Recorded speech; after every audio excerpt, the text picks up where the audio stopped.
So we're pleased to have with us to kick off the day the Indiana Hoosiers. Head coach Steve Aird, in his 7th season last year, tied a school record for wins in a season and the highest Big Ten win total in 24 years. Delaynie Maple, grad transfer from USC as a defensive specialist. And at the far end, Ramsey Gary, a sophomore libero, all Big Ten conference, and set a school record for matches with 20-plus digs. Steve, I'll let you open up with the opening statement. Appreciate it.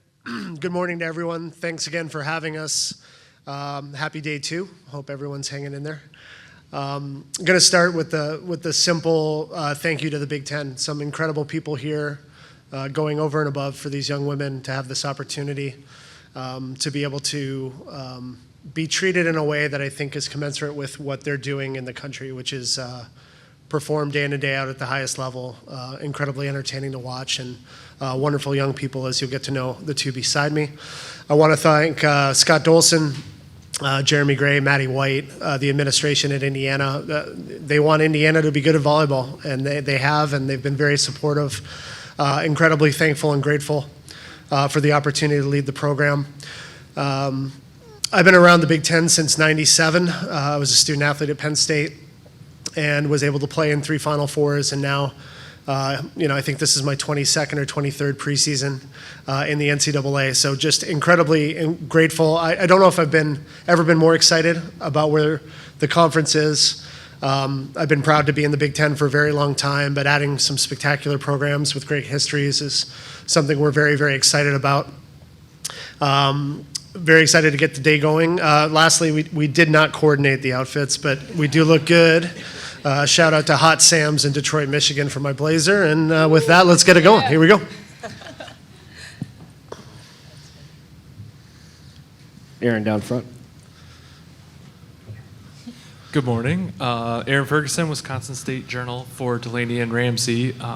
You guys see a lot of serves. What are the most difficult serves to handle, and what makes them difficult? Personally, I would say probably a float serve. I know everyone says top spin, but float serve, it kind of just floats in the air and you have to be really patient with it. So I think that would be my most difficult serve. I think I would also say a float serve, but I have been messing around with the top spin, so I think it's fun for me to receive it after realizing, I think it helps me figure out what works with my top spin. So I think I enjoy, but also probably hate the most of passing a top spin. It's most rewarding if it works out well. Alana in the back. Good morning. My name's Alana. I'm with 5 Wins. Delaney, I wanted to hear about your transition to get your land legs. And Ramsey, what have you seen from her in the gym? Yeah, it's been super fun. It's been super rewarding. I think I got really comfortable in the sand, and I kind of got to a point where I was feeling really good about my game, feeling really confident by the end of season. And then 2 weeks later, I was like Bambi again, and I think it was really humbling, but probably one of the best things I could have done for myself. It's been so much fun. They've been so helpful. I've been having Ramsey give me privates because she's obviously knows so much about the game, and I think being at Indiana was a perfect spot for me to transition into because the players have just been super helpful with kind of just giving me feedback throughout every play, every practice, and kind of being 18 different coaches, which has been incredible. And I'm super excited to see where it goes, but I'm really happy to be back and getting used to wearing shoes again.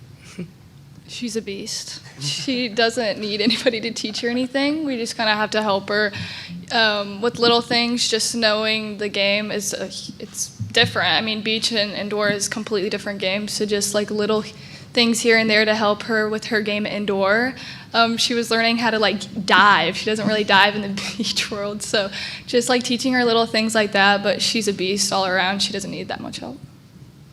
So, Steve, I'm curious with the two-bro system. Is this something you consider, or is it doesn't fit what you want to do?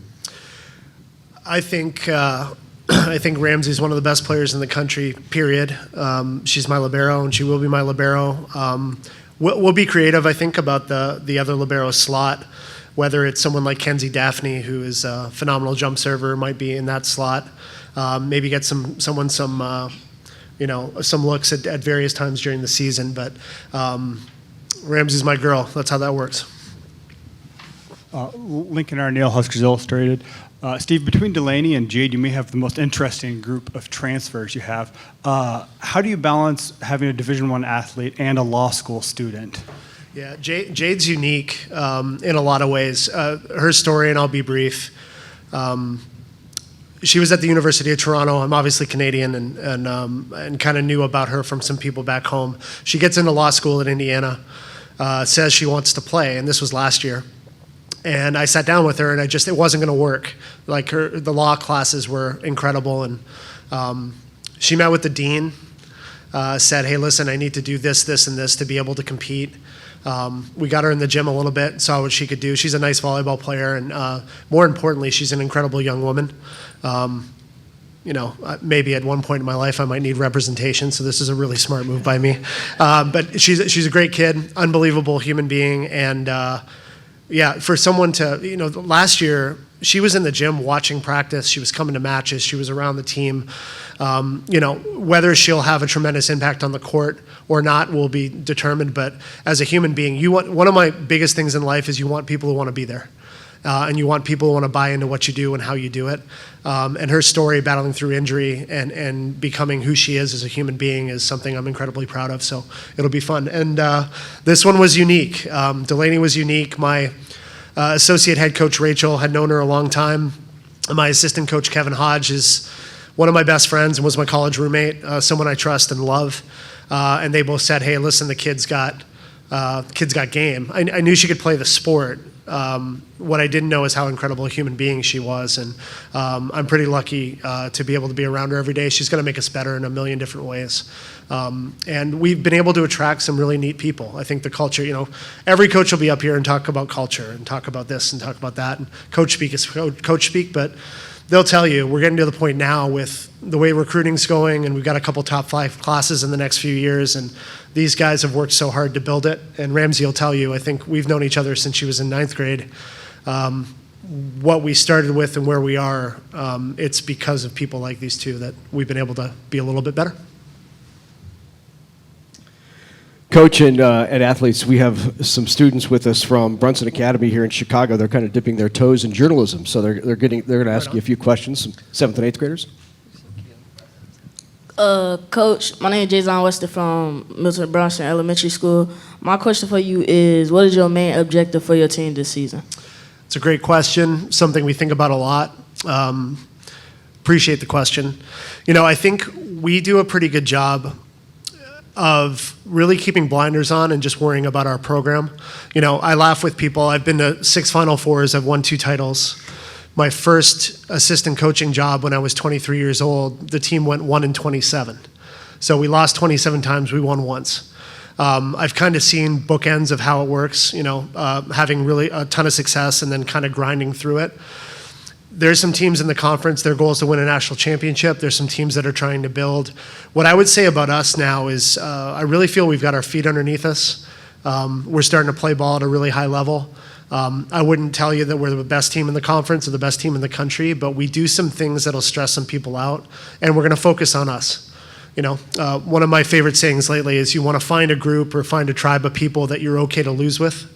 You're not going to win every match, but you want to have fun. You want to believe in your people. You want to trust your people. You want kids who come early and stay late and care about each other. And that's the vibe I have with the group right now. So we're going to do what we do. We're going to do what we do well. We're going to try to represent the school at the highest level. And we're going to have a heck of a lot of fun doing it. So that's what we're going to do. We're going to keep the blinders on and just worry about IU.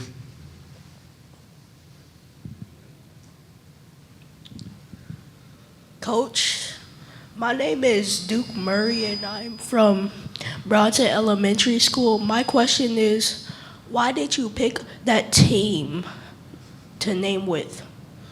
So why did I come to Indiana? Is that what you're saying, Duke? Yeah, so for me, I'm from Toronto, so I'm a Canadian guy, but I've been in the Big Ten a really long time. And when I decided to take the job at Indiana, a lot of it was the support and the people. Indiana is an unbelievable volleyball state. It has incredible coaches, incredible players. For me, the distance from home was awesome. I could still see mom and dad and my brother and my friends back home. And I just thought it was a sleeping giant. I thought if we did the right stuff and recruited the right people, we could have a lot of success and have fun doing it. The administration at Indiana has been incredible. The support in Bloomington has been incredible. So it's a really cool spot. You should come check it out, man. When you get a chance, come visit. I'll take you out to dinner. All right.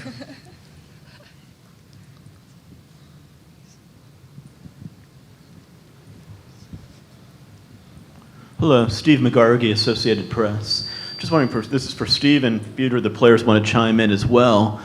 There's been so much made about the growth in attendance, TV ratings, how much the sport's exploded in the last few years. Why do you think that's been the case? Why the increased popularity now? And how would you like to see college volleyball kind of capitalize on this moment y'all are having? Yeah, I think the confluence of social media, streaming, access, getting to know the players and the people, I think has been a huge deal. I was doing a thing this morning about the 2007 to 10 Penn State streak that I was a small part of. But some of the matches early, we played Stanford, it wasn't on TV. You really couldn't get to know the players. But now through social media, I think people are really getting to know the kids. I think the sport as an entertainment event for a family, for people, is incredibly fun. It's fast-paced. They're incredible athletes. So I think it's a confluence of a lot of stuff. The groundswell of it, I remember 2008 when the Olympics, indoor stuff was rolling and beach was rolling, and it kind of took a bump.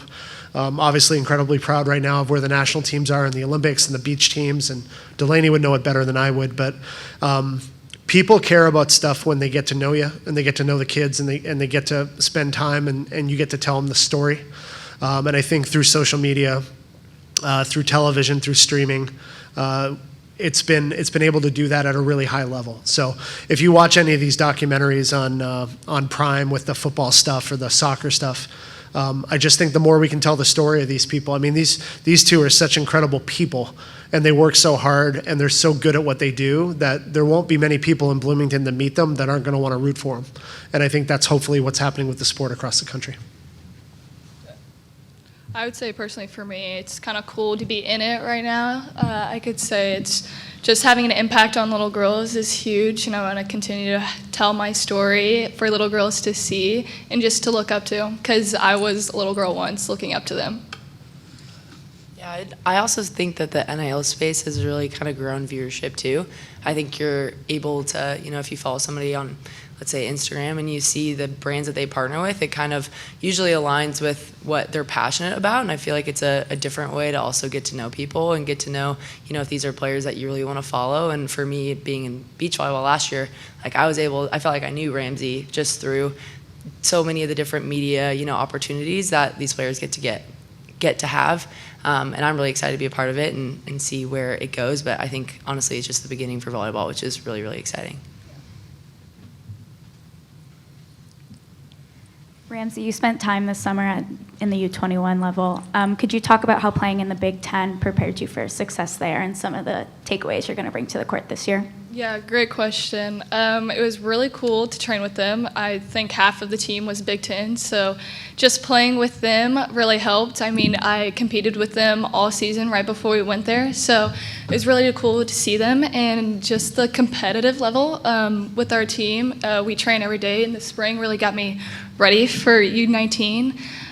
It's super cool to see. I think my biggest takeaway from it was probably my leadership role. I really took that on during the summer and spring, so just continuing that during the fall is my big takeaway. Steve, did you pick up some buffs while you were in Detroit getting your jacket, or is that against your Canadian heritage? Again, shout out Hot Sam's, Detroit, Michigan, fine menswear. Those are my guys. Shout out Jalen Rose. Yeah, man, Detroit's my city. I grew up across the border, and that's where I meet my parents and my brother and whatnot. But yeah, if you need some fine menswear, that's your spot. I may have to check them out. All right. But actually, with the house sharing, or the revenue sharing house settlement coming, how does that impact your program for the future, and how do you plan to use that? I've got a couple pretty strong opinions on this. Number one is I feel like the athletes should make money. So I remember my days at Penn State where you'd show up to the football stadium and there was 100,000 people at a game and half of them were wearing jersey number blank. And I would see those guys, trying to find money for dinner and couldn't afford jeans and stuff like that. So I do feel like I want athletes to get paid. I don't think any of us know right now what that's going to mean.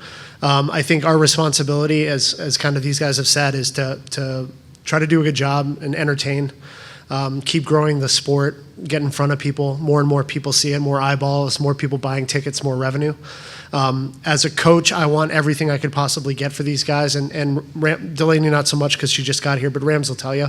I spent a lot of time trying to make sure anything that we can provide for them, we're going to do it.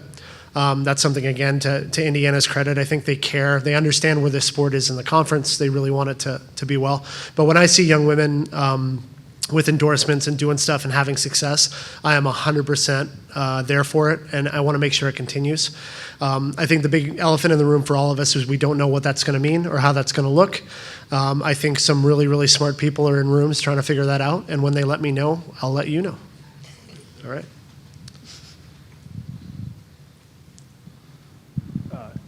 To follow up on that, one of the things is the scholarship limit and the roster limit. Are you having conversations with administration? I imagine all the coaches at Indiana are.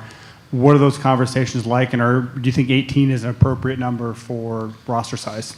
Yeah, I think I was happy to see 18 as a number. We didn't really want to go lower in terms of opportunities for women to compete. I didn't think that would have been a very good thing. Again, I think our administration, presidents, ADs, especially in the conference, are sitting down and trying to figure out, okay, what's going to be equitable? How is it going to make sense? And then a lot of decisions are going to be made locally. So I'm very fortunate, Scott and Jeremy and Maddie White, and they're really smart and they care, and they're going to sit down and they're going to say, hey, listen, this is what we're trying to figure out and how it's going to work. Like I said, I got a business background. If it turns into a general manager type of situation, I'm going to be really comfortable in that space. I'm going to enjoy it. And I'm going to try to do what I can to build the best roster and represent the school the best we can. I think there's just so many unknowns right now. I think once they figure out how football is going to work, and it's the Title IX component, it's where's the money going to go and how, who's generating what.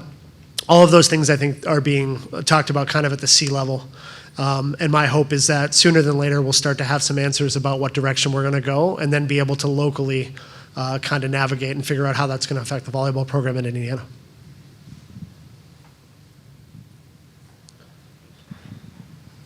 I'm Serenity Scott from Milton Brunson Elementary, and I just wanted to ask, have you ever thought about quitting volleyball before?